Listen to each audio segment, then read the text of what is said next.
Bonjour à vous. Aujourd'hui, je vais parler entre autres du fait que cette crise nous amène à être plus intelligents qu'avant. Puis je commence en vous rapportant des nouvelles que vous avez peut-être vues passer dans les médias de masse ou dans les médias sociaux. D'abord, c'est le fait que l'opposition au Québec a demandé une enquête sur l'implication de la firme McKinsey dans la gestion de la crise. Ensuite, vous avez vu, ça c'est drôle, là, vous avez vu des gens impliqués dans la santé là, au Québec dire que les informations au sujet des effets secondaires des injections, c'est tout pas vrai, ça. C'est de la façon dont c'est dit, ça, c'est drôle. Et ou encore que des doses, on est capable d'en prendre parce que on peut prendre la crème glacée en même temps que manger un hamburger. J'ai vu passer aussi Amir Kadir, qui a présenté une opinion complètement différente de celle qu'il y avait avant, en parlant à peu près de tout, là, ce qui est concerné dans cette crise, autant McKenzie que les virus, les vagues, le nom, l'utilisation du terme vague, il fallait arrêter ça, que les injections qui ne servent pas à grand-chose. Enfin, c'était assez surprenant là, de l'entendre dire ça. Puis il y a Dr. Weiss aussi, qui a eu une opinion contraire à celle qu'il y avait avant. J'ai envie de vous parler de la réaction qu'on peut avoir face à ces informations-là, qui sont surprenantes. Une première réaction qu'on peut avoir, c'est d'être content en se disant, ben enfin, ces acteurs médiatiques disent la vérité ou enfin, ils ont accès à l'information qu'on avait depuis longtemps. Mais on peut aussi émettre d'autres hypothèses. Puis, d'avoir plusieurs hypothèses, ça peut nous aider à prendre du recul, puis comprendre la situation, je dirais, à un deuxième niveau. Pas un niveau immédiat, mais à un niveau qui est plus nuancé, puis qui nous permet de comprendre plus en profondeur les choses. Alors, imaginez que bon, la réaction qu'on a quand on entend quelqu'un qui a une opinion différente d'avant, c'est surprenant, c'est étrange. Puis ça peut avoir l'effet de créer de la confusion dans l'esprit des gens. Et cette confusion peut amener une partie de la population à trouver ça difficile à comprendre, puis à s'accrocher à des phrases toutes faites qui circulent et qui sont proposées par les médias ou le gouvernement. Donc, c'est l'effet que ça peut avoir sur une population, de créer de la confusion. Une autre hypothèse qu'on peut avoir, c'est que dans un plan qui visait à instaurer une gouvernance mondiale, ben, la première scène est terminée, celle de la pandémie. Puis il est temps de parler d'autre chose. Et donc, les acteurs médiatiques vont euh, affirmer que c'est terminé. Puis, dans pas longtemps, on va les entendre parler du changement climatique, par exemple, ou de l'intelligence artificielle, ou de l'inflation, évidemment, ou des restrictions en termes énergétiques. On peut penser aussi que c'est une façon de récupérer la confiance des gens dans les médias de masse. On peut penser que euh, les médias de masse sont plus crédibles et qu'il faut trouver une manière d'aller rechercher les téléspectateurs, par exemple. Je ne sais pas si vous avez remarqué des patterns, pas nécessairement dans le contenu qui est abordé dans les médias de masse et les médias alternatifs, mais pas les médias alternatifs, mais les médias sociaux. Des patterns, c'est-à-dire des façons de présenter les nouvelles qui reviennent. Je vous donne un exemple, c'est on va d'abord dire qu'une mesure est recommandée, par exemple, tout simplement. Puis ensuite, on va dire, ben, on ne voudrait pas la rendre obligatoire. Puis finalement, troisième étape, ben, on la rend obligatoire. Ça, c'est ce qu'on appelle un pattern. C'est la façon dont c'est présenté. Euh,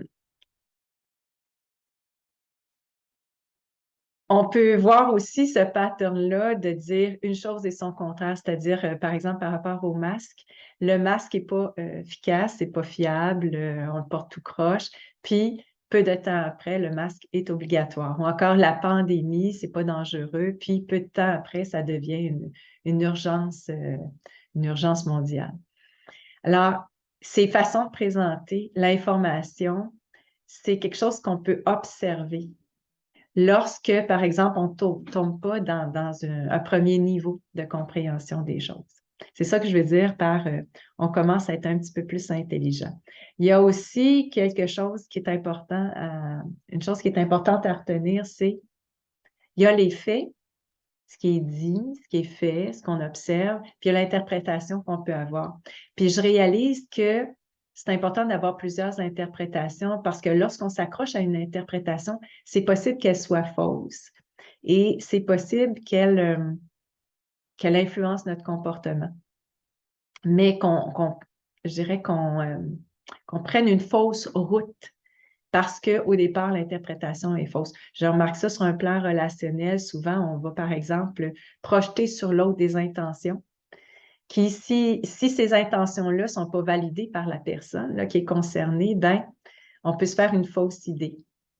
Puis, ben, c'est ça souvent qui, je dirais, crée les conflits relationnels. Puis c'est la même chose qui concerne les interprétations qu'on peut avoir de la situation qu'on vit là, sur un plan mondial. Ce qu'on vit, cette crise-là, peut nous amener aussi à une vie plus simple, ce qui est pour moi un mal pour un bien. C'est-à-dire qu'il y a une inflation, c'est plus difficile à arriver pour certaines familles, certains individus. Il y a une inflation, on voit en Europe aussi des restrictions par rapport à l'énergie. Et tout ça, avec les confinements qu'on a eus durant les 2 dernières années et plus, peut nous amener à consommer moins. Ça peut avoir amené aussi des gens à quitter leur emploi à cause de choix qu'ils ont faits, des choix qui sont en cohérence avec leurs valeurs. Et quitter un emploi, ça a été aussi pour eux de redéfinir leurs priorités et peut-être de travailler moins parce qu'ils ont réalisé qu'ils n'avaient pas autant besoin de tous ces objets, par exemple, qui font partie de ce monde de la consommation et de l'hyperproduction aussi. Alors, cette crise, elle a aussi des avantages. Et quand on redéfinit nos priorités, c'est possible qu'on se retrouve à travailler moins, mais par le fait même à retrouver plus de temps pour réfléchir, pour ne pas acheter des phrases toutes faites, mais aussi pour redéfinir ce que c'est le bonheur, c'est-à-dire réaliser que si on n'a pas assez d'argent, par exemple, pour participer à un spectacle, mais on peut aussi avoir un plus grand bonheur peut-être en organisant une soirée avec des amis dans laquelle on va chanter et danser ensemble. Si on n'a pas assez d'argent pour se payer des restos, on va peut-être se mettre à inviter des amis, à cuisiner ensemble. Alors, cette vie simple, pour moi, c'est une solution à cette crise que l'on vit. Et quand on a une vie simple, qui est moins dans la dépendance d'un système de consommation, on peut plus facilement s'en sortir aussi, sortir de cette salle de spectacle. Alors, c'est important de comprendre que l'idée qu'il fallait travailler très, très fort à chaque jour de la semaine pour se procurer des biens matériels. Et donc, on avait besoin d'argent pour ça. C'est une forme de prison dans laquelle on était, une forme de dépendance aussi toxique qu'une dépendance à l'alcool, au café, à la cigarette, à une vapoteuse, par exemple. Bon, je ne sais pas si les vapoteuses créent de la dépendance, peut-être, peut-être pas, mais il y a toutes sortes de dépendances. Et on est dans un processus de transformation, de transition où on quitte certaines de nos dépendances, puis c'est pas facile.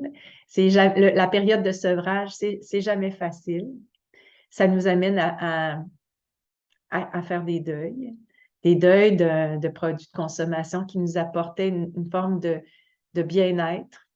de calme intérieur, par exemple, mais qui était temporaire, qui demandait de revenir dans la consommation constamment.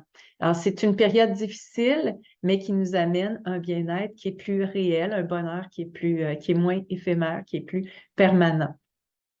Alors, on est là-dedans. Je ne sais pas si vous vivez ça, cette, cet inconfort de quitter certaines habitudes, de faire des deuils par rapport à des façons de vivre en société, des façons de nourrir votre bonheur qui doivent être différentes maintenant lorsque vous décidez de quitter ce système. Je réalisais comment on était devenu domestiqué comme les animaux. Alors, je vous raconte un peu ce qui m'a amené à cette réflexion-là. Réflexion qui, je l'espère, comme d'habitude, peut nourrir votre réflexion. Alors, j'étais avec mon frère qui a des chevaux et on était à l'écurie. Puis en parlant de mon frère, je vous partage que c'est quelqu'un qui était très conscient, même très jeune. Il me disait dernièrement que il réalisait, même tout petit, comment la compétition, c'était absurde. Que même dans les sports, on devrait s'amuser puis être content de ce qu'on fait, des points qu'on compte, mais pas nécessairement vouloir à tout prix en avoir plus que les autres.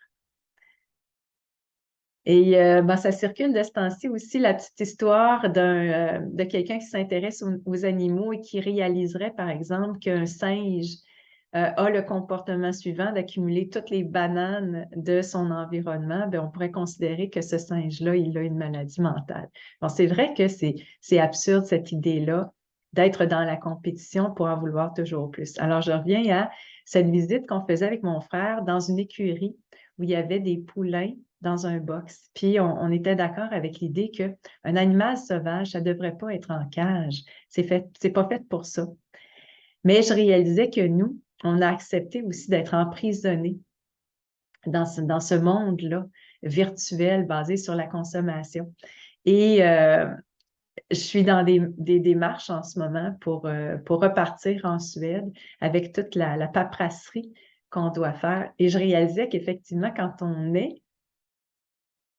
on devient la propriété d'un pays qui est en elle-même un pays qui est en lui-même une entreprise.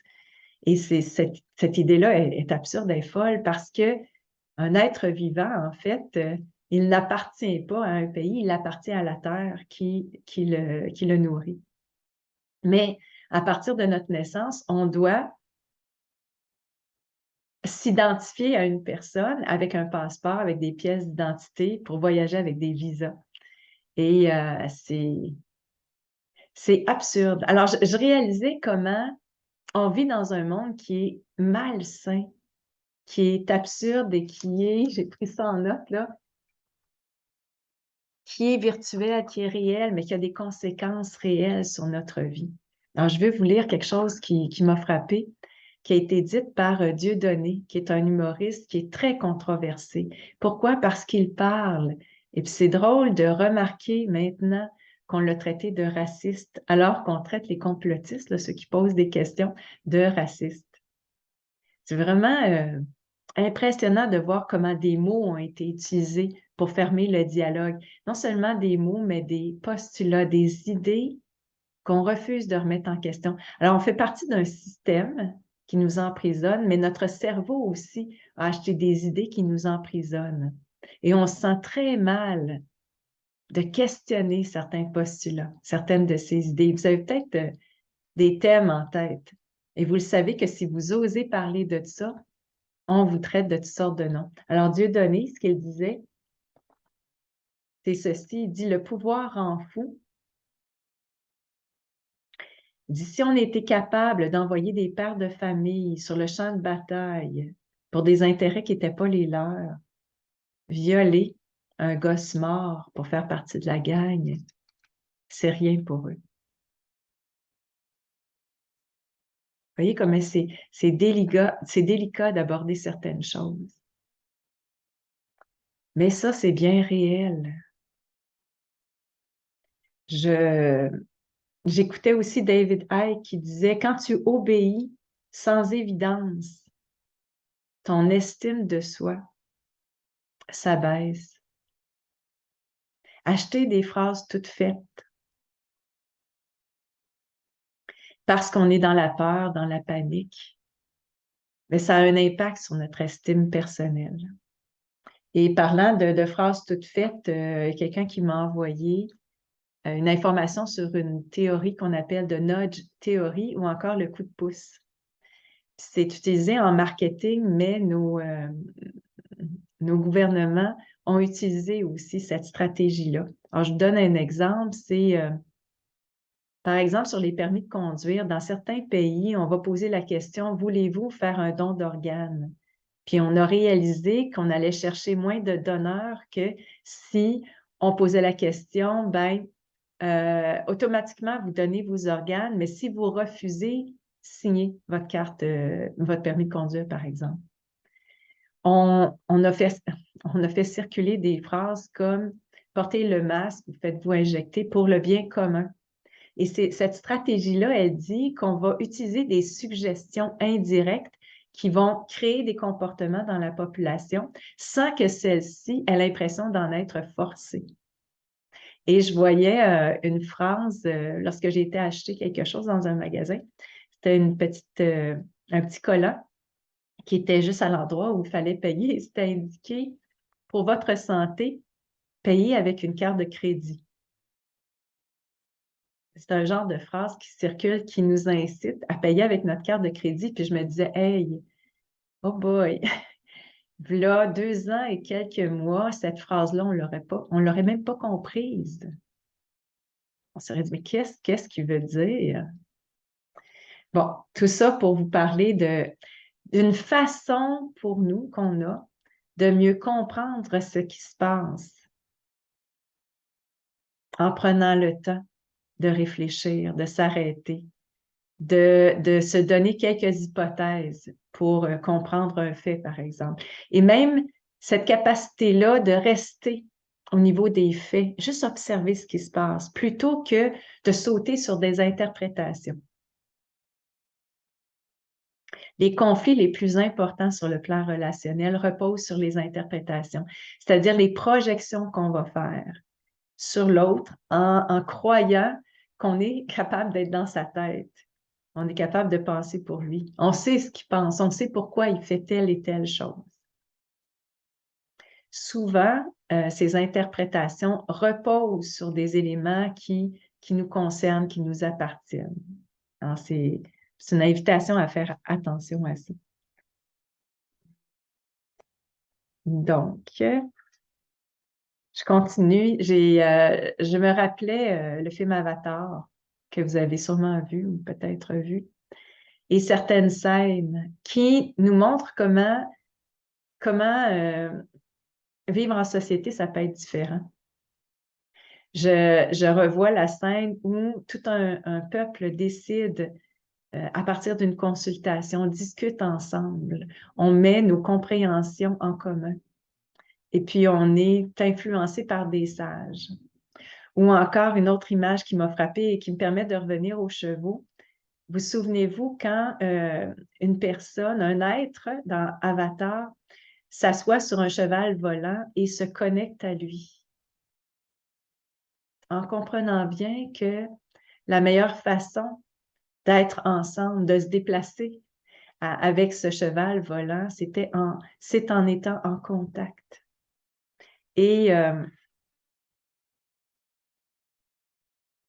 il y en a peut-être qui ont regardé les vidéos que j'ai faites récemment ou il y en a qui savent que durant la période où j'ai été au Québec, j'en ai profité pour aller à la rencontre des gens, une rencontre réelle qui m'a permis de les prendre dans mes bras. Et pourquoi j'ai fait ça? C'est entre autres parce que la présence apporte une sécurité affective qui est plus grande que de faire une présentation derrière une caméra.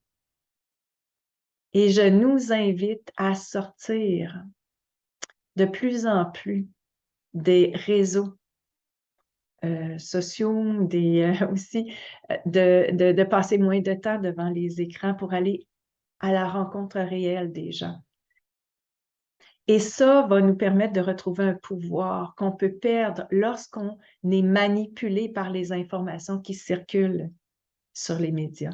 Et pour parler de cette manipulation, je voyais passer un post de Steve qui porte le nom de Tiger sur Twitter, qui est une personne, Steve, que j'aime beaucoup, qui a fait circuler beaucoup d'informations, qui a contribué très, très largement à la production des macarons pour la dignité et qui a participé aussi à la promotion, au moins à la promotion, c'est ça, du documentaire sur les CHSLD. Alors, Steve disait que dans les 7 derniers mois, je pense, son nombre d'abonnés était resté stagnant. Ça ne bougeait pas, alors que avant, ça montait progressivement de façon continue. Puis ça m'a fait réaliser que sur ma page Facebook, c'est quelque chose, bon, le nombre d'abonnés, c'est pas quelque chose que je m'attarde pas à ça, mais j'étais tombée sur le fait que j'étais rendue à 10 000 abonnés il y a un certain temps. Puis récemment, je suis tombée aussi sur le fait que j'étais rendue à 1000 abonnés. Donc, j'étais passée de 10 000 à 1000 comme ça. Puis c'est juste maintenant que je me rends compte que tout ça est manipulé. Alors, ben, c'est ça, je vous répète que pour moi, c'est pas important parce que je me considère comme une goutte d'eau dans un tsunami, euh, une grande vague qui avance et qui transforme ce monde-là. Alors, je suis juste un petit élément et ça n'arrêtera pas ce grand mouvement-là. Mais je reviens à la manipulation des informations euh, et aussi des sources d'informations dans les médias sociaux, comme dans les médias traditionnels. Et à mon avis, il faut savoir utiliser ces médias-là plutôt qu'être esclave, être au service de ces médias-là. Et prévoir aussi ce qui risque d'arriver de plus en plus avec ces censures-là, en faisant un contrepoids, puis en créant de réels groupes dans lesquels on se soutient, puis on s'entraide. Puis en utilisant aussi nos compétences. Là, on fait ce que je considère être de l'éducation populaire, qui est une expression qui est utilisée aussi par Claude Laferrière, qui est un avocat, qui fait des vidéos lui aussi, pour informer les gens. On a tous des talents à partager. Et puis donc, c'est utile d'être sur Internet, par exemple, d'utiliser cette source d'information. Mais je pense qu'on a aussi de grandes capacités, comme une grande intelligence qui est rattachée à notre instinct, nos intuitions, nos talents qu'on peut mettre à profit pour être aussi puissants que ces gens-là qui sont en autorité en ce moment, tout simplement parce qu'ils ont fabriqué le moyen principal qui est l'argent dans ce système de consommation. Mais d'abord, on est plus nombreux, puis on a des pouvoirs aussi très importants, comme qui est des pouvoirs qui sont d'utiliser notre intelligence, notre capacité de raisonnement, de prendre du recul, d'avoir plusieurs hypothèses, de voir ça à un deuxième niveau. Voilà, ça, c'est une chose que je voulais vous dire. Puis bon, j'en profite justement pour vous partager une des connaissances que j'ai en psychologie et nous faire comprendre mieux comment ça se passe entre nous et les personnes qui n'ont pas la même opinion que nous et nous permettre aussi de trouver une issue à certains conflits qu'on peut vivre avec les autres, qu'on aime parfois beaucoup, mais avec lesquels on ne s'entend plus à cause de ces opinions-là. Alors, je vais utiliser une analogie qui va vous permettre de comprendre. Imaginez que vous avez été identifié par les médias et puis les politiciens comme des insectes dangereux parce que vous pensez d'une certaine façon et que vos proches, par exemple, ont ce sentiment-là que vous êtes dangereux, des insectes dangereux. Alors, quand vous apportez un argument à l'autre, c'est un peu comme si vous êtes un insecte qui approchait en direction de l'autre. Alors, ce que l'autre va faire, parce qu'il a peur de vous, il va chercher à vous chasser. Il va utiliser une tapette à mouche, il va vouloir vous écraser, il va vouloir utiliser un pulvérisateur pour vous éliminer.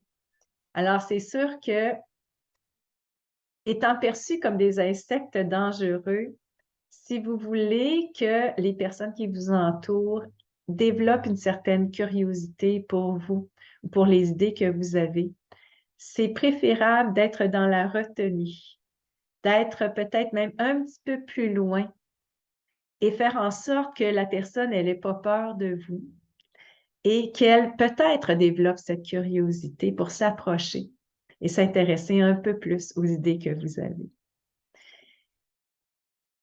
Bon, c'est ce que je voulais vous dire par rapport à cette analogie des insectes.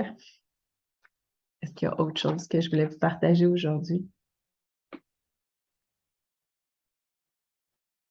Oui, je terminerai avec ça. Je suis consciente du fait qu'on a été non seulement domestiqués, mais on a été formatés. Formatés, c'est-à-dire que notre cerveau a acheté des idées qui sont fausses, surtout sur l'histoire, la politique, la loi, la justice, c'est-à-dire. Alors, je suis d'avis qu'il faut